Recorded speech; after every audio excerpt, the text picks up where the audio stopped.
তাই আমরা মিডল ইস্টে আছি, কোন রকম আতঙ্ক নাই। বোম মারক, রকেট মারক, হামলা করে সব তুরা তুরা করে এলাম। আলহামদুলিল্লাহ ইরানের পক্ষে আছে। বলবেন কেন? এই দেশগুলো নামের মুসলমান, খোদার কসম কামে এরা আল্লাহ খোদা চিনে না।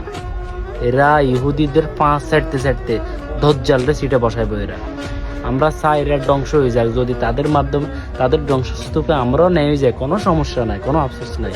তবে আমরা ইসলামের বিজয় চাই। পুরা মুসলিমদের পক্ষ হয়ে কথা বলার মতো একমাত্র ব্যক্তি ছিল ইরানের খামেনি। তাকে হত্যা করে ফেলছে, আর কিছু করার নাই।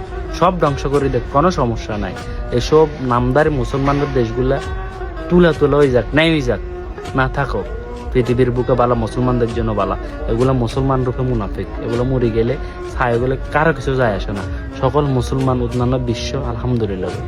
মুসলমানেরা এরা তলে তলে ইহুদিদেরকে সাপোর্ট করে মুসলমানদের হত্যা করতেছে। মুসলমান রাষ্ট্রগুলোতে ফিলিস্তিনকে যে এই যে ইসরায়েল মারতেছে, এটা কিন্তু অন্যান্য আরব রাষ্ট্রগুলো এটা সাপোর্ট দিতেছে যে মার সমস্যা না, আমরা আছি। ইরানের প্রেসিডেন্টকেও এরা ষড়যন্ত্রমূলক ভাবে হত্যা করাইছে। এটার সম্পূর্ণ প্রমাণ আছে, দেখছেন আপনারা।